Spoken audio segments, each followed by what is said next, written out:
খুব দরকার না পড়লে জানতে ইচ্ছে করে না কারো সারাদিনের খবর। আগে সব আবেগের মাঝে ছিল, এখন সব বাস্তবতায় চলে আসছে। নির্দিষ্ট একটা সময়ের পর জীবনে অনেক কিছুই বদলে যায় মনের সব অনুভূতিও। ব্যস্ততার কারণে হোক কিংবা কখনো ভুল কোনো মানুষের প্রতারণার শিকার হয়ে মানুষটা যখন জীবনের মর্মটা বুঝতে পারে, তখন থেকেই মানুষ উপলব্ধি করতে পারে নাটক কিংবা সিনেমার মতো জীবনের গল্পটা সাজানো যায় না। যাকে যখন তখন দেখা করার জন্য বলা যেত, এখন সেই সুযোগ নেই। কারণে অকারণে যার সাথে নিয়ম করে মান অভিমান কিংবা ঝগড়া করা যেত, এখন মানুষটা অন্য কাউকে নিয়ে ব্যস্ত। প্রিয় মানুষটাকে হারিয়ে ফেলার কারণে মানুষ যতটা কাঁদে, তার থেকে বেশি কাঁদে মানুষটার উপর সম্পূর্ণ অধিকারটুকু হারিয়ে ফেলার কারণে। যাকে নিয়ে স্বপ্ন দেখত, একসাথে বাঁচতে চাইতো, এখন ওই মানুষটাকে নিয়ে নতুন কোনো স্বপ্ন দেখতে পারবে না, একসাথে বাঁচতে পারবে না। মানুষটা হয়ে যায় অন্য কারো। প্রেমের ক্ষেত্রে একটু পাগলামি না হলে প্রেম জমে না। একটু ঝগড়া, মান অভিমান এসব প্রেমকে আরও মধুর করে তোলে। সবসময় সিরিয়াস কথাবার্তায় প্রেম জমে না, পাগলামি থাকতে হয়। পাগলামি ছাড়া প্রেম অনেকটা লবণহীন তরকারির মতো। সমস্যা হলেও অনেকে পাগলামি বোঝে না। অনেকের কাছে পাগলামি এক ধরনের বিরক্তিকর মনে হয়, যার কারণে কেউ একজন পাগলামি করলে অপরজন এটাকে তিক্ততা অনুভব করে।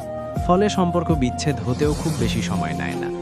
যাদের কাছে পাগলামি বিরক্তিকর, তারা অতি বাস্তববাদী মানুষ। বাস্তববাদী মানুষের প্রেম হয় না, হলেও টিকে না। পাগলামি কি?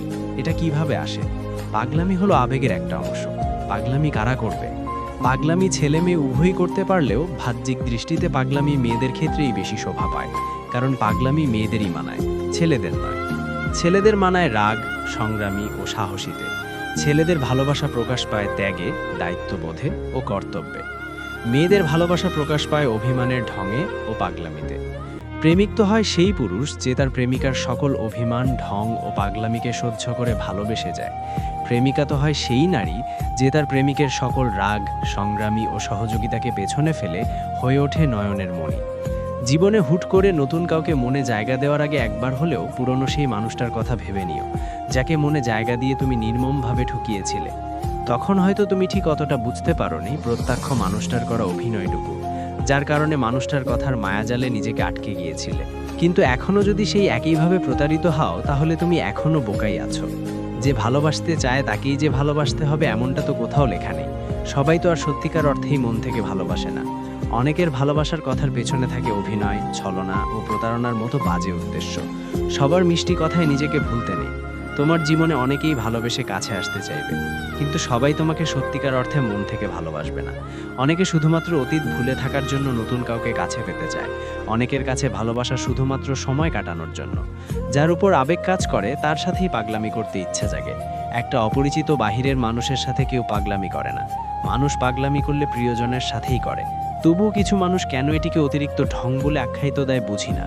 অকারণে জিদ করা, ঝগড়া করা, কোনো কারণ ছাড়াই ছোটোখাট বিষয় নিয়ে অভিমান করা, সিরিয়াস খুব মুহূর্তে ডিস্টার্ব করা, এগুলো হলো এক ধরনের পাগলামি।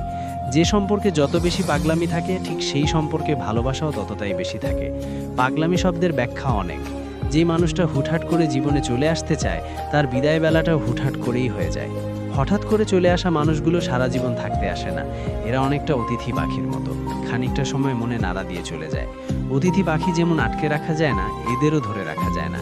যে জীবন থেকে চলে যেতে চায় তাকে যেমন জোর করে ধরে রাখতে হয় না, তেমনিভাবে যে জীবনে হঠাৎ করে আসতে চায় তাকেও সাথে সাথেই গ্রহণ করতে হয় না। মানুষটাকে অপেক্ষা করাতে হয়, তার ভালোবাসার পরীক্ষা নিতে হয়। এতে করে সঠিক মানুষটা চিনতে পারা যায়। জীবনে ভুল কোনো মানুষকে ভালোবেসে ঠকে যাওয়ার থেকে সারা জীবন একা থাকাটাই অনেক ভালো।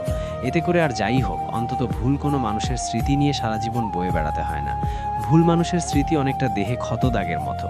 প্রথম যে মানুষটার উপর একবার মন আটকে যায়, সেই মানুষটা চলে গেলে পুরো জীবনটাই বদলে যায়। পরে তার থেকে আরও যত সুন্দর কিংবা ভালো মানুষই জীবনে আসুক না কেন, ওই চলে যাওয়া মানুষটার মতো অনুভূতি আর কোনো মানুষের উপর পড়ে না, আর কারোর উপর মন আটকে যায় না। জীবন তো আর কারোর জন্য থেমে থাকে না, তাই একটা পর্যায়ে নতুন মানুষ আসে, তার মতো করেই মানুষটা ভালোবাসতে শুরু করে। একটা পর্যায়ে এসে ধীরে ধীরে মানুষটা মায়ায় আটকে যায়। কিন্তু কেন জানো, মানুষটার উপর আগে সেই অনুভূতিটা চাইলেও ফিরে পাওয়া যায় না। জোর করে হলেও মনের শূন্যস্থানে মানুষটাকে বসানো যায় না। ভেতরটা হয়ে যায় অনুভূতিহীন। তবুও কাউকে শুধুমাত্র জীবনে জায়গা দিতে হয়, কারণ মনের জায়গাটা অনেক আগেই বন্ধ হয়ে যায়। মনের জায়গায় খুব সহজেই কাউকে বসানো যায় না, যদি না ভেতর থেকে মানুষটার জন্য ডাক না আসে। জীবনের সব কিছুর কন্ট্রোল মানুষের কাছে থাকে, শুধুমাত্র মনের কন্ট্রোলটাই আমাদের কাছে থাকে না। জীবনে প্রথম মানুষটার জন্য সব কিছুর ক্ষেত্রে প্রথম অনুভূতিটা হয় একদম বিশুদ্ধ, নির্ভেজাল। কিন্তু দুঃখের বিষয়, সবার জীবনে প্রথম মানুষটা চিরকাল চিরস্থায়ী হয়ে থাকতে পারে না। ভুল মানুষের জন্য কিংবা ভুল মানুষটা চলে যাওয়ায় জীবন থেকে সমস্ত অনুভূতিও হারিয়ে যায়। একটা সম্পর্ক যখন একজনের কারণে ভেঙে যায়, তখন অপর মানুষটা বড্ড অসহায় হয়ে পড়ে। চাইলেও কিছু করা যায় না, বাস্তবতার কাছে হার মেনে নিতে হয়। যে মানুষটা সম্পর্ক ভেঙে চলে যায়, সে জানে না অপর মানুষটাকে কতটা আঘাত দিয়ে এসে চলে গেল, কতটা একা করে চলে গেল। মানুষটা কখনো বুঝতে পারবে না স্বপ্নভঙ্গের যন্ত্রণা কতটা কঠিন হতে পারে, মন ভাঙার যন্ত্রণা কতটা ভয়াবহ হতে পারে।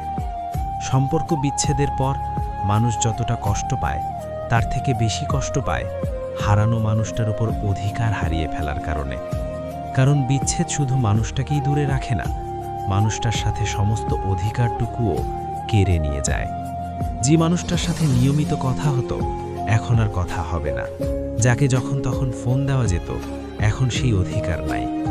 সারা জীবন চাইলে একাই কাটিয়ে দেওয়া যায়, কিন্তু জীবনে ভুল কোনো মানুষের জন্য মায়া নিয়ে কাটিয়ে দেওয়া যায় না।